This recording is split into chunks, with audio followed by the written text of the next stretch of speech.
Hello and welcome to the Physical Preparation Podcast.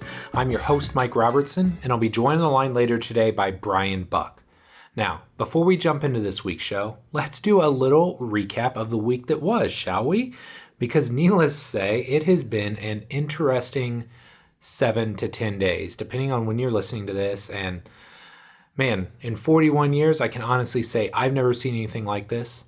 Bill, my business partner, who's a little bit older than me, claims he's never seen anything like this. My next go-to is going to be my parents and just kind of figure out, what they think, if they've seen anything like this in the past. But man, in the last week, well, when I recorded my intro for last week, I had mentioned we're keeping IFAST open, which immediately got the kibosh put on it because the state basically mandated that we needed to shut down for a week. So my goal going into work today was, okay, hey, we were out for a week, but we're a small private training facility. We can keep ourselves under, kind of this rule of 10 that they had set. And, so we thought we had it figured out. And then Governor Holcomb at noon today basically announced that we need to shut down entirely for 2 weeks. So anything that's non-essential. So basically, when it's all said and done, IFAST will have been locked down for about 3 weeks. I'm homeschooling my children between my wife and I. That is interesting, to say the least. Last week, it was 5 days, which just about broke us. Luckily, they geared the e-learning days back to 3 days per week instead of 5. So it's a little bit more manageable, but still quite challenging when, Jess and I both have jobs. And even though we're working more remotely now, it's quite difficult trying to handle 2 jobs plus 2 children all in the same house. And that really came to a head last week on Thursday. As you guys know, the Finster, our new dog, got invisible fence last week. So they were installing the fence and the jabronis cut our internet line. It's like, come on, fellas. Like, it was clearly marked. And they just sloppy job, didn't care, hacked over it. They're like, oh yeah, we'll fix it. We'll pay for the damage. We'll pay. And I was like, dude, you guys don't get it. We are all using the internet to work, to learn. Like, this is like worst case scenario. The one thing you couldn't have done. I know that sounds so first world problems when I say it, but I mean, look, this is a legitimate issue that we were struggling with. So yeah, I mean, it is just, there's been a lot going on. I mean, at the end of the day, here's, I think, the most frustrating point for me. Man, I'm kind of bored. I need that intellectual stimulus every day, and I'm trying to get it, but it's not kind of sorted. It's not organized. There's no routine. Let's be honest. I enjoy my job. Like, I enjoy coaching my clients. I enjoy coaching my athletes. I enjoy working with my mentees online and my online training clients. Like, I really get a lot of juice from doing what I do, and the fact that is interrupted and I don't have like this set routine to kind of go about my day and my business, man, I'm struggling a little bit. And I'm sure every one of you that's listening to this that's been impacted by COVID-19 is in the same boat. So when I get all that out, and hopefully you don't mind me venting for a moment there, when I stop myself for a second and, I get all that off my chest, and then I have to stop and I have to think, but look, number one, first and absolutely foremost, myself, my wife, my family, my friends, my athletes, everybody that I know as of right now is healthy, right? That is the most important thing. And that's why we're going through all this crazy quarantine and lockdown, and we're, kind of just going cuckoo in our own little spaces right now. At the end of the day, everybody that I care about in my life is healthy. And that's the most important thing. When it comes to the gym, did I have a plan going in today? Yes. Well, you know what? That plan got blown up. And I think this is what entrepreneurs thrive in. Maybe not all of us, but the ones that have been around long enough know, hey man, you can't get comfortable in this game. Like, things are always changing. So we had to pivot, and we're pivoting how we run IFAST for the next 2 weeks. We've got Zoom rooms. So basically a virtual training hall for each one of our staff. They're going to go in and they're going to hopefully train our clients. The client's going to be in the house.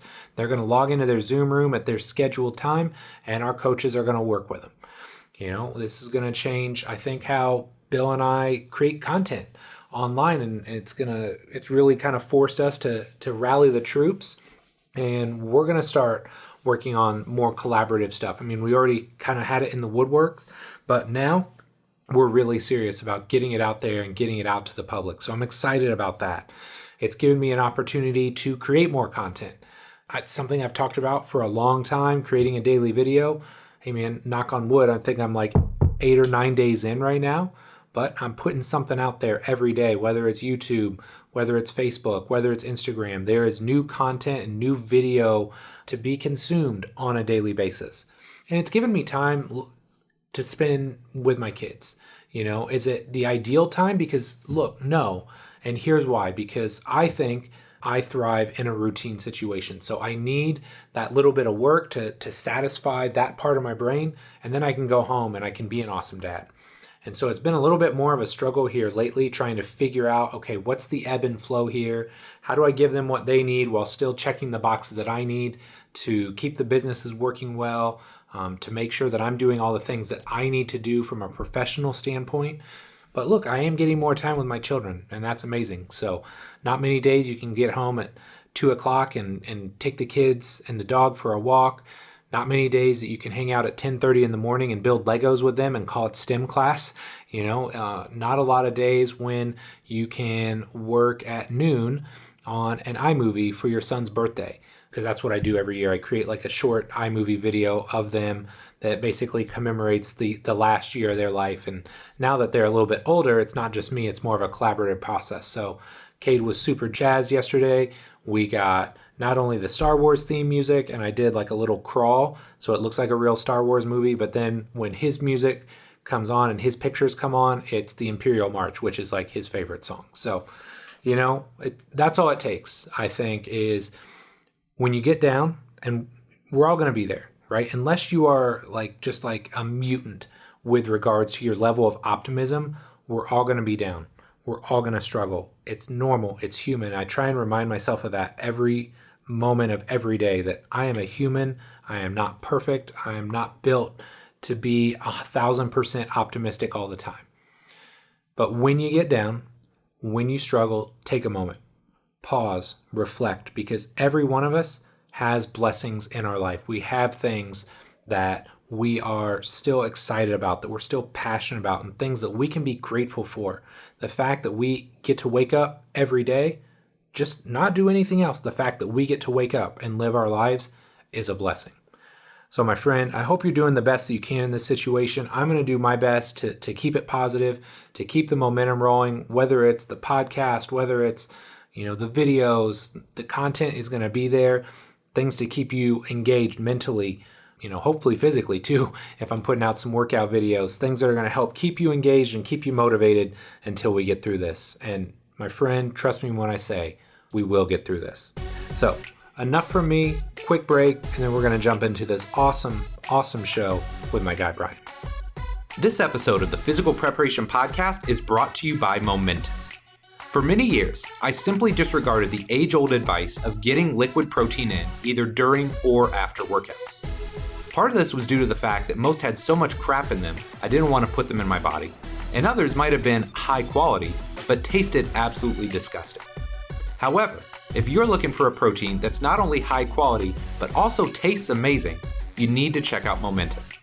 I've been using Momentous for several months now, and I can tell you it's hands down the best tasting protein I've ever had. But it's not just me. I have numerous elite level athletes who are very picky with their protein powders, and every one of them raves about how great Momentous protein shakes taste.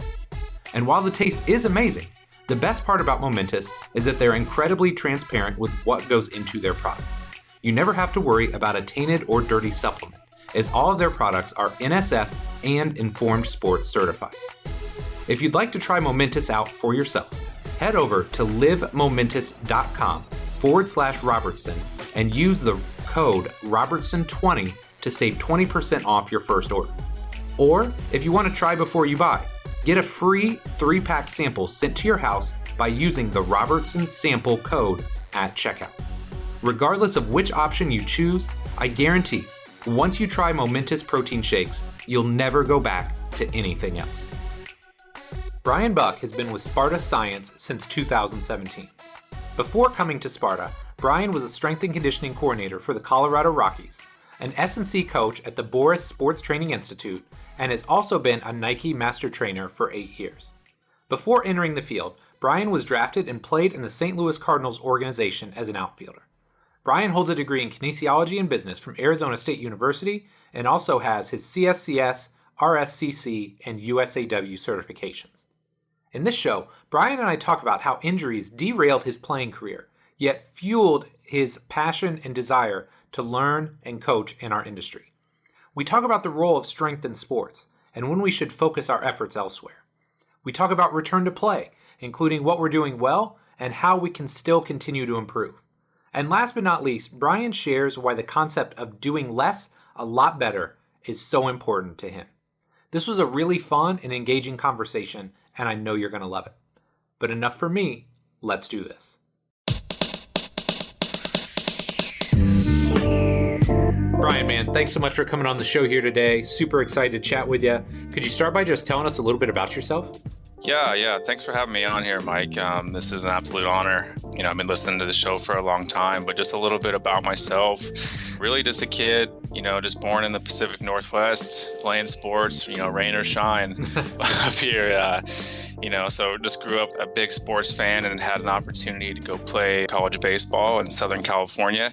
And I went and did that and had an opportunity and played just well enough to have an opportunity to go and play at the next level, and went and chased a minor league dream, for a few years and a few years of injuries. So learned a lot of things there.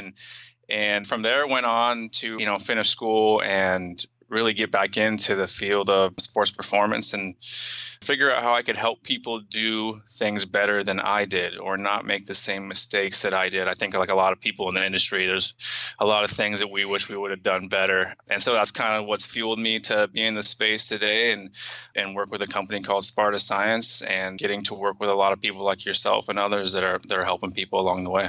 I love it, man. So tell me, what originally led you to the world of physical preparation and lifting weights and all the fun stuff that we do now?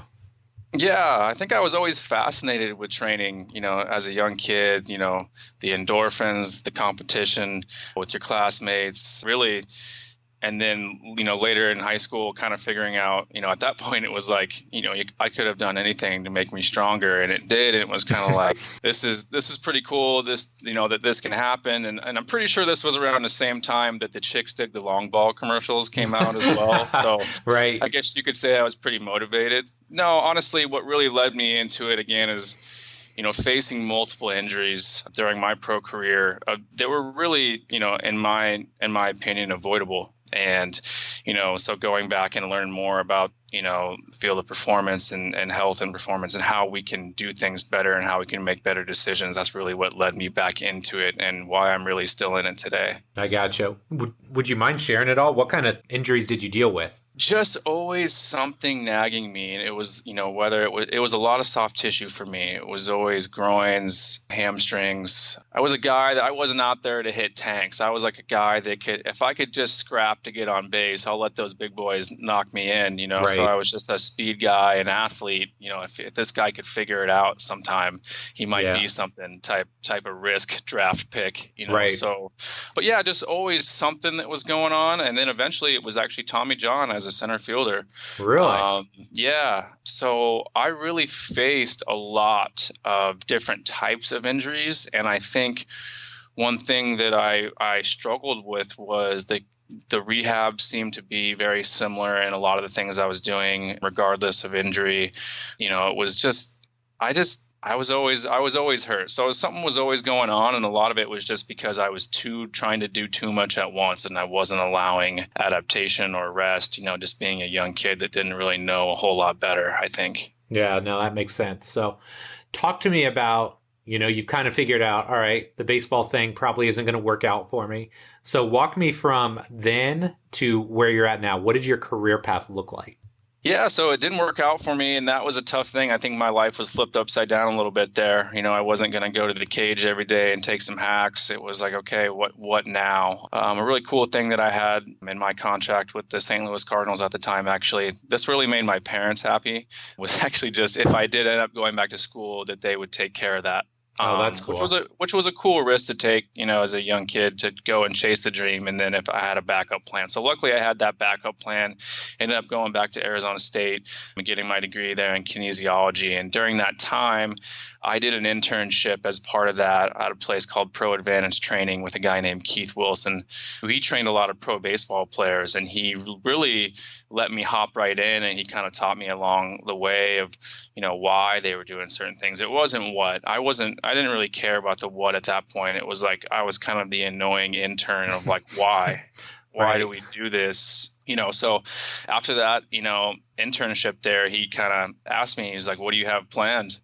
What do you have planned after school? I was like, to be honest with you, I don't really have anything planned right now. And he asked me if I wanted an interview with, the Los Angeles Angels, I guess then the Anaheim Angels. And I ended up getting that, was a paid intern for a year, and then ended up getting a full-time gig the following season with the Colorado Rockies. And during that time, I basically was a strength coach at every level in the minor leagues, and then ended up being the assistant strength and conditioning coach in the big leagues for the Colorado Rockies. So really interesting to see, how, deal with the athletes, 162 games over the course of a year and that grind. And then was actually my last year with the Rockies was the return to play coordinator. So we're really a whole different viewpoint of the physical prep side, starting from square one. All the guys that were hurt across the league, I would get to work with them along with some of our PTs and getting them back onto where they needed to be. And then eventually left that position with the Colorado Rockies and went and worked for Scott Boras, the baseball agent, and the Boras Sports Training Institute in Orange County. That was for me a way that I could still work with baseball guys, which was my passion at that time, but not necessarily be in it every day and in that grind. I missed a lot of my friends' weddings, to be honest with you, over the course of several summers and little things in life. When people ask me why I got out of the game, it was just a little bit more on the quality of life side that I felt that I was missing out on, I guess, so to speak. So went to Boras and enjoyed my time at Boras. And during that time, still spoke with a mentor of mine, a guy named Phil Wagner, who is the CEO of Sparta Science, that I learned a lot from my time with the Rockies, because we consulted with Sparta at that point. And it just made sense to come up and be a part of what he's doing and what he's built up at Sparta Science. And that's where I've been for the last 3 years. Awesome. Well, that will kind of move us seamlessly into talking a little bit about what you're doing there. And I know Sparta is obviously well known for their evaluation and their assessment process and, just the rigors that they kind of take these athletes through to help them better understand how their bodies work. So would you mind just giving my listeners an idea as to what that process looks like? Absolutely. And this is a big piece in how we started to use it when I was with the Rockies. It really changed the way that I looked at training and adaptation and kind of closing the feedback loop to kind of see what's working, what's not working. And I think, no matter where you are, I think a big piece of the evaluation really depends on how you're being evaluated from the top, what are your KPIs and what are your goals? If your goal as a strength coach is to improve the 1RM and increase 40 time, but you're being evaluated on injuries, they don't necessarily align. So I think first off, clarifying from the top, what is the goal of, what's my job? What's my goal? And a lot of what we were looking at there and what we do at Sparta is we're really looking at these outcomes of injuries, minutes played, time, all that stuff that we can look at that we feel are valuable. So what we've looked at a lot, and obviously performance plays into that. I'm not saying it doesn't, but so what we do, if people come into Sparta Science or organizations that we work with use our software, they do a few things. One of them, we obviously are working with force plates, and not everyone has force plates, but the organizations that we work with, they have them and they use our software database to better understand what they're seeing. So really what we do is a jump on a force plate. And from that, we can evaluate, okay, what kind of mover are you? How do you sequence, based off previous injury, previous training history, how does that play into how you move now? And then how can we put a program together to really attack what we need to attack? What can we stay away from that you already really excel at? Yep. Really, how can we maximize the couple hours we have a week with this individual based on their weaknesses? And so a lot of that we get from ground reaction force and the force plate. And then another couple of tests that we do, and these are more so along the lines of baselines for return to play and having objective metrics there, as we do what we call a plank assessment and a balance assessment, where we're really looking at, stability, proprioceptive ability of each individual to have something to compare to if there should be a rehab process. I gotcha. So really just a few things, a few tests, and then collect a lot of them and really understand what changes what and what we need to do to improve, X, Y, or Z. No, I like that a lot. So, and you kind of already answered this, but I'm going to go ahead and ask it anyway. So if we want to take that a step further, how do you attempt to identify or determine if somebody is what you would determine to be as at risk? Yeah, I think, first off, I've always been spoiled. I had so much time with force plates and a database to look at this. So I've always, and I realize this, I've been so spoiled to be, have this stuff at my access and be able to look into a lot of this. But, as far as what we're looking at, okay, is it, good force production? Is it bad? Are there large discrepancies? And I think the first thing to note is that you really can't look at things in isolation. I think a lot of people tend to get married to a specific variable or metric. Yeah. They have to have, this much eccentric rate of force. Like, I love this metric. Well, it's not really just about that. There's relationships with everything. So having said that, if you can produce a lot of eccentric force, but can you disperse it well? Over time, if you can produce a ton of force and you can't absorb it or disperse it well over time, we can see some issues. At the same time, if you can't produce, but barely any force and you swing kind of all by momentum, we might see more ligamentous issues. And, we see this especially in the female population and high ACL risk, just a lack of eccentric rate of force or whatever. So it's not. So really looking more so at the relationship of a few metrics and overall efficiency of force production versus just, I want to look at this metric and this metric because this is going to tell me if he's powerful or not. But really, how do they work together? And again, at the end of the day, this is a feedback loop. This is feedback to help us understand better of what we're doing with these athletes on a daily basis. How are they adapting? What can something tell me that I'm not necessarily seeing every day? So it's not always black and white, good, bad, but relationships and how is what I'm doing impacting this. Yeah, no, I love that. And speaking of not black and white, I've got a simple but not necessarily easy question for you. How would you describe your training and coaching philosophy? And how does the evaluation kind of kickstart that training process?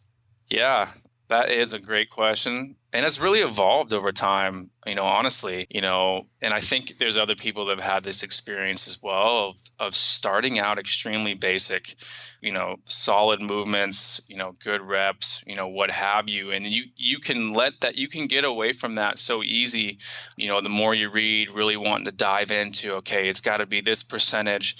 We got to do a dynamic day on this day. We really got to get everything dialed in. If it's not 72%, it wasn't a good one or whatever it may be, right? So and it's funny, I think, Eric Cressy has mentioned this in the past. If you don't look at your programming from like a couple years ago and somewhat embarrassed, you're not on the right path. It wrong. Yeah.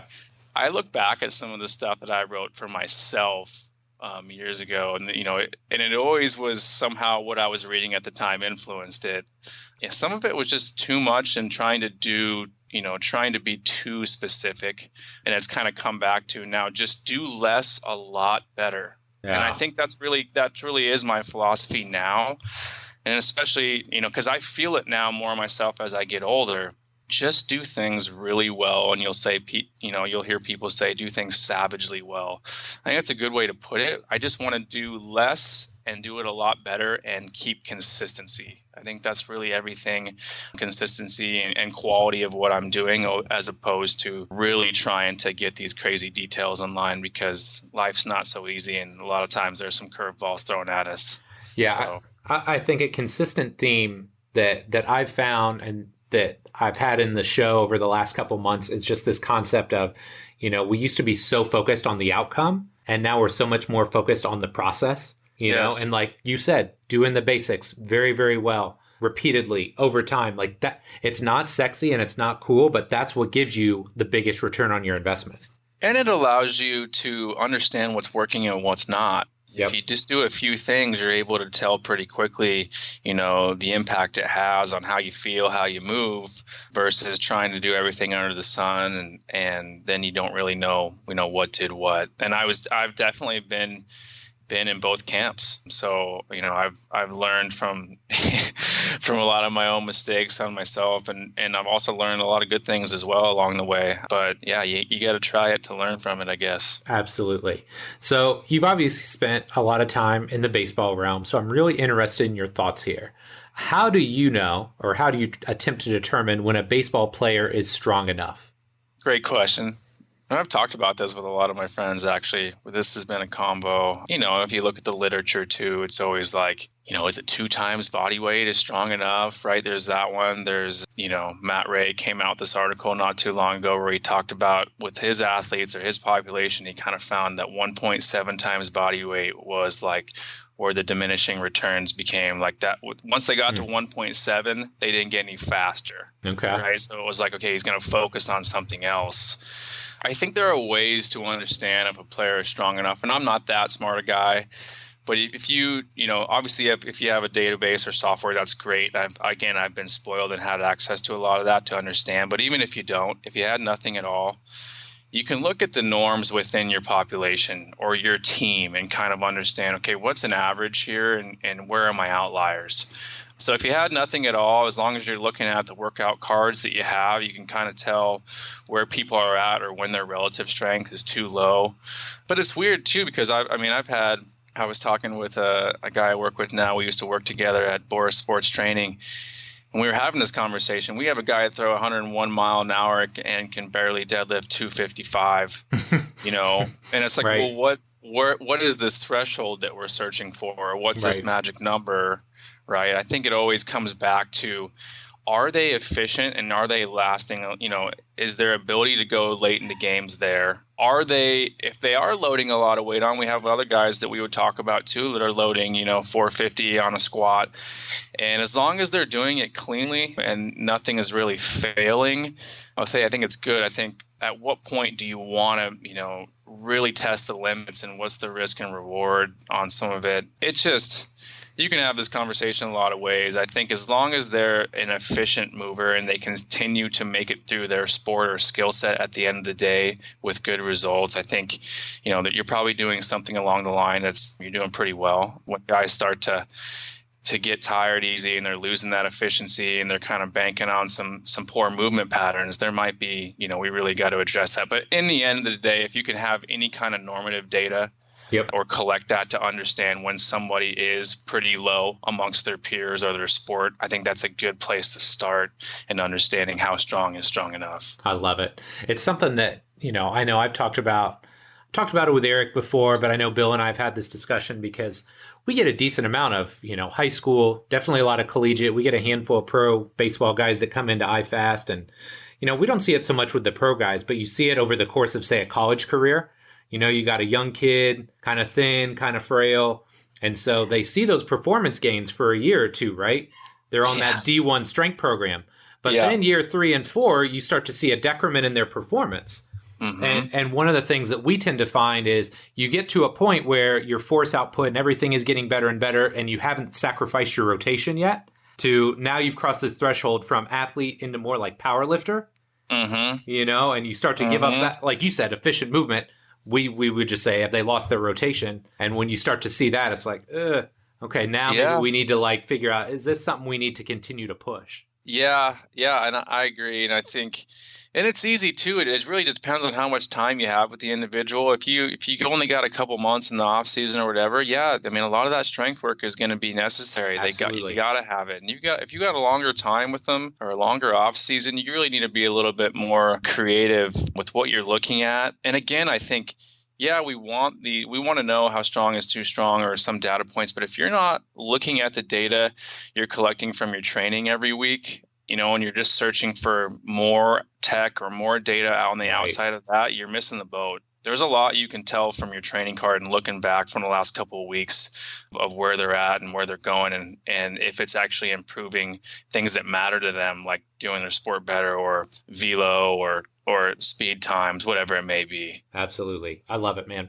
So on an email exchange before the show, we talked a little bit about how data changes the way that you coach, and perhaps more importantly, how athletes respond. So I'd love for you to elaborate on that just a little bit. Yeah, I can speak from my own personal experience, and being a strength coach too. It's so much. It can be really repetitive at times to where you lose focus of the little things that count, and you're just going through the reps, and you're going through. And this may not be for everyone, but I know I had this experience. But the data helped me to understand the intent a little bit more. For example, if we're looking at something like eccentric rate of force again. A lot of times that has to do with strength. If they're not very strong, they don't produce a lot of eccentric rate of force. At other times, it's not strength. They may be able to squat the house but show little eccentric rate of force. And a lot of times it comes back to a sequencing issue, right? So it's like, yes, okay, this data is helpful to me, but as an expert or as a coach, I need to dissect why this number is low. Is it really because they're not strong, or is it because, they got really, really stiff ankles or bad knees and they try and hinge everything? So they just don't, right? So it really, as a coach, it helps me pinpoint how I want to coach certain movements, like a squat pattern. Okay, if they're hinging it all the time and they're showing low eccentric rate of force, let's make them keep that vertical torso. Let's really make them, go up and down to force that front side flexion and get some of that, dorsiflexion in that ankle, whatever it may be, right? So this is just an example of like, it's not so much the exercise or the squat, but it's really how are they doing it and where do they tend to compensate? And then how can I get them out of those positions or get them out of their comfort zone in that training session, which really help to sequence better. And at the end of the day, I think stay healthier over time. So not only as a coach, does that help you, or did it help myself look at movements differently and not allowing my athletes to compensate in certain ways, but as a athlete, I mean, there's research on this, when they get feedback versus not getting feedback and the results in that. But I want to know if what I'm doing is actually improving what we're trying to improve. What's the intent here? And then obviously at the end of the day, it's celebrating those small victories and enjoying when you're seeing an outcome that you wanted to see or seeing an improvement somewhere that you want to see. And at the end of the day, is the athlete enjoying it, one, and two, moving better. And those are the little things that I think that the data help really bring to the forefront and look at as opposed to just, hey, your squat got better. Yeah. Right. Yeah, no, that's fascinating stuff. And something I'm interested in now is like if we can kind of come back to the evaluation process. So you've got all these great quantitative tests with the force plates and the jumps and all of that. How do you integrate the qualitative aspect to that? Like while you're looking at that, are you making notes on how they execute the test or videoing it? Like how do you kind of merge those two worlds? Yeah, you just watch them. You watch them. And this was like when I first started seeing some of the data, I would eventually see how they compensated, whether it was specific movements with me in the gym or on the field. And it was tying those two together. Like, for example, like it just is, like, again, we talk about low eccentric rate of force and how that athlete is going to hinge and be more of a hinge guy because they avoid patterns that hurt them. Right. So it's it's really like, a lot of people like to video it and look at the objective data too. I think that's fine. I think after you kind of understand the data a little bit, and it took me a while, I had some time around it, but I got to really see it play out in their sport and, the movement portions of what we were doing as strength coaches. It really ties together. And once that kind of clicks, that's when you can kind of tie some of that stuff together. So that's a good question. That's cool. I like that. Okay, this one should be fun. Return to play. What are we doing right? And where do we need to improve? Oh, return to play is fun. I think what we're doing right, and I can speak on this being in team sports early on in my career, it was so siloed in the sense of trainings or athletic trainings over here and the meatheads over there, right? That's kind of how it's often siloed. So I can say now, and I've been lucky and fortunate in my job to travel around and work with some different organizations. I think that's getting better. I think it's getting better. The communication is better. So across departments, there's better conversations and there's more data getting used, which creates kind of a common language.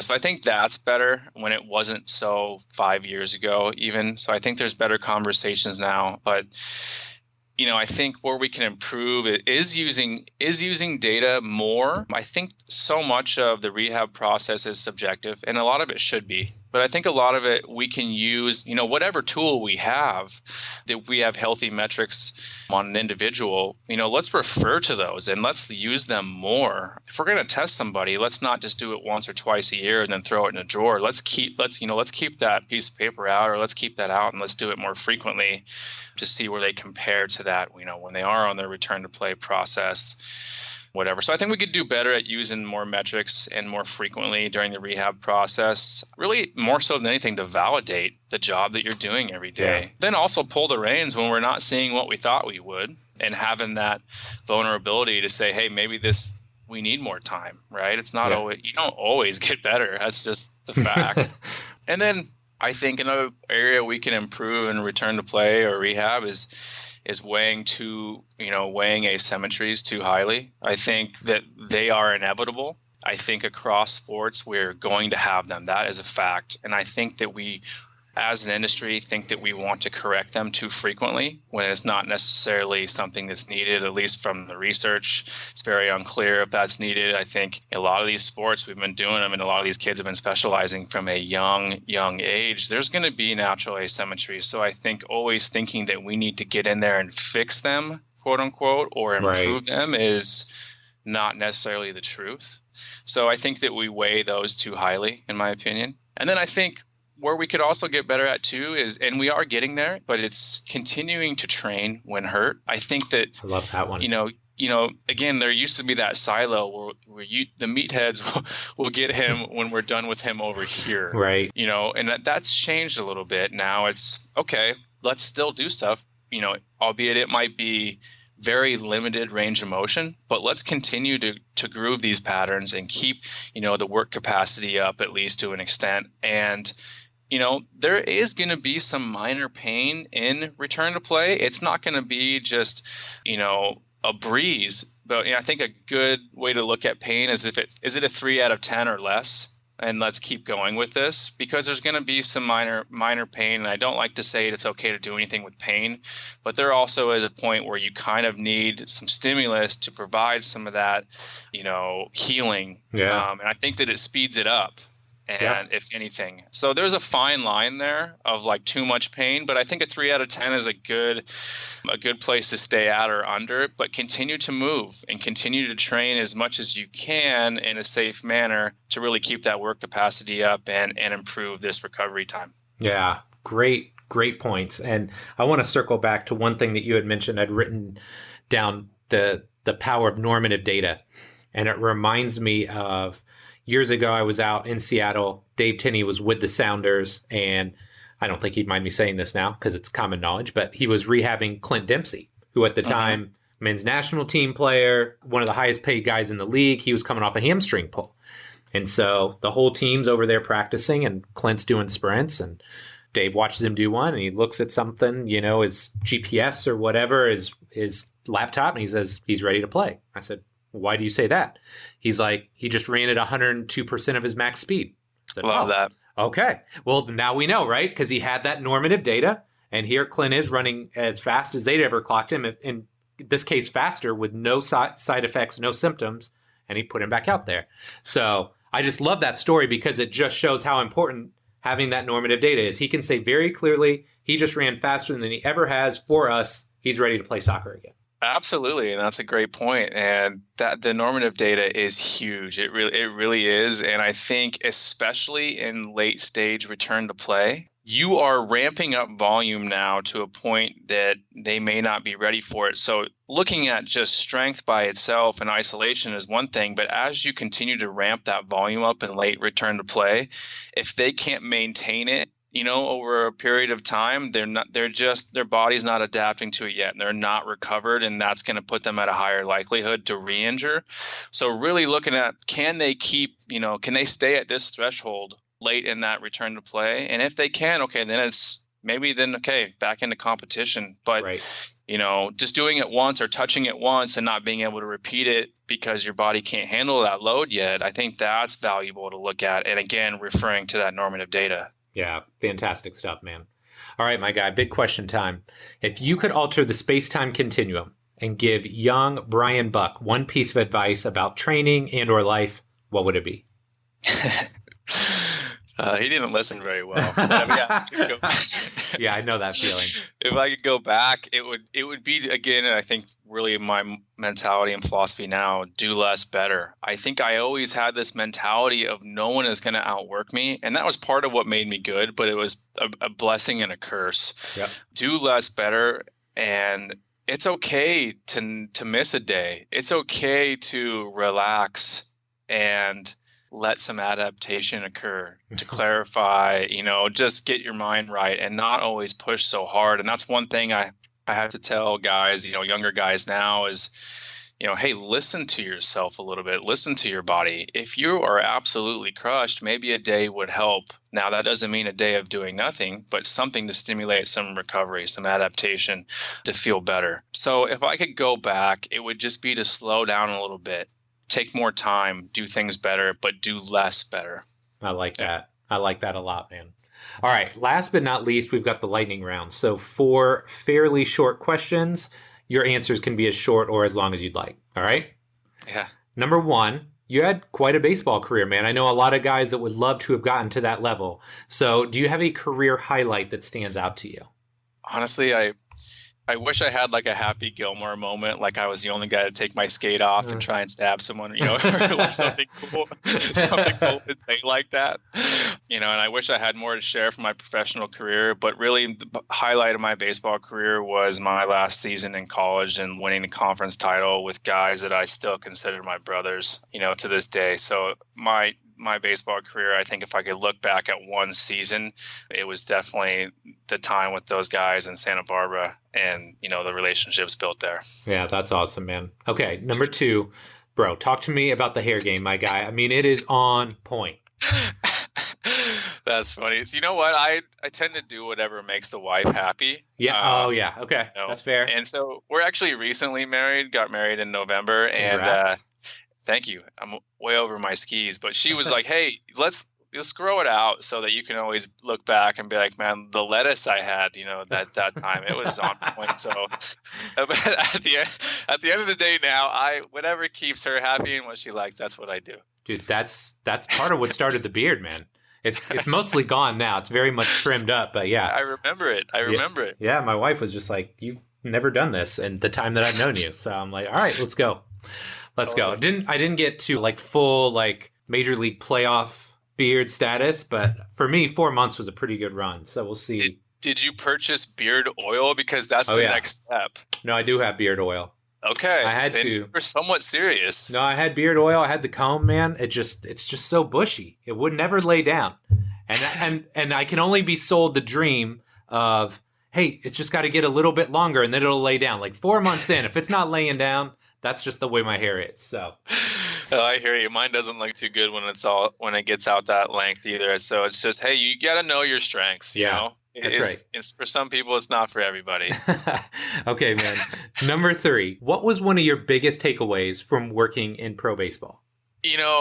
That's a time in my life that I'll always value and look back on proudly, I think, but it comes down to, you're looking at the grind of a season. We talked about earlier, 162 games over the course of a season. I think what I learned best is just managing guys day to day and really breaking it up into smaller segments, whether that be, setting smaller goals throughout the season training wise, whether it's something stupid that makes us both laugh, it's managing people day to day and remembering that there's so much more to what we do than what happens in that weight room or between the lines. I think so much of it, and you can attest to this, is the relationships that you build throughout that time and getting to know guys better. So honestly, it's just kind of corny, but honestly, it's just managing people day to day and the relationships of being around people that often, because when you're around guys every day over the course of the year, you're going to see them at their worst, you're going to see them at their best, and everywhere in between. So being able to manage that, not get too high, not get too low, really, I think applies to anything you do outside of sports or baseball or whatever, just having an understanding and some feel there.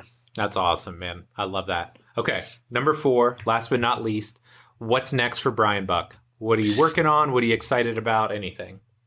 Honestly, what's next? I wish I had hey, I'm dropping this mixtape or I have a book that's been in the works, and I don't yet. But really, it's continuing to grow. I think what we're building, not only at Sparta Science, but really I have to take a step back sometimes and just look at how fortunate I am to do what I do and speak with the people I get to speak with. It really just keeps getting better. So when I look down, hey, what's next? What am I doing? It's just continuing to grow and learn from others in this industry, whether that's sports, military, health, you name it, really kind of broaden my horizons and continue to keep my eyes open and learn from people that are a lot smarter than me. So I'm very lucky to do what I do, and I don't take that for granted. So just keep going down the path I'm going, and I think it's going to be a lot of fun. I love it, man. Well, Brian, you've been awesome to chat with today, my guy.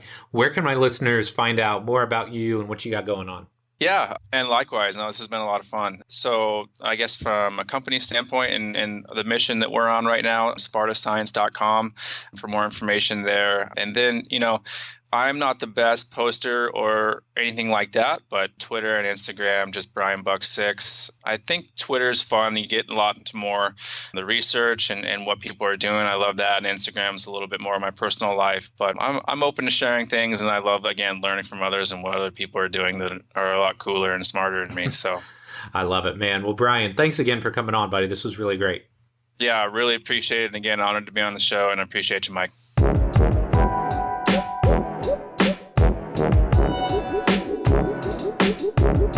All right, my friends, that does it for this week's episode with Brian. Sincerely hope you enjoyed it. He is a very smooth, very polished speaker. I was very impressed and, actually tried to take a lot of notes as we went through, because I think he's got some great ideas, some great concepts, and I know you're definitely going to be hearing a lot from Brian going forward. So, as always, small ask for you if you're so kind. 1 of 2 things. Number 1, if you're not already subscribed to the show, take 2 seconds out of your day. You can do it through iTunes, Stitcher, SoundCloud. I think Google Play has it now, probably Spotify. The podcast is everywhere. So wherever you like to consume your podcast, if you could take 2 seconds and subscribe, I would greatly appreciate it. Number 2, if you are already a subscriber, thank you. If you would take maybe a minute or 2 out of your day, go to iTunes, rate and review the show. Let me know what you like. Any feedback is welcome. And perhaps most importantly, when you rank and when you review the shows, it drives up how many people actually see the episodes. More of that, more feedback, just drives more and more people to the show. And ultimately, I think is going to help push our industry forward, because if you've listened to this show for a week or the last 4+ years that we've been doing it, I'd like to think we're putting out great content and we're helping trainers, coaches, and athletes get the absolute most out of their bodies. So, my friend, as always, thank you so much for your support. Love and appreciate you, and we'll be back soon with our next episode. Take care.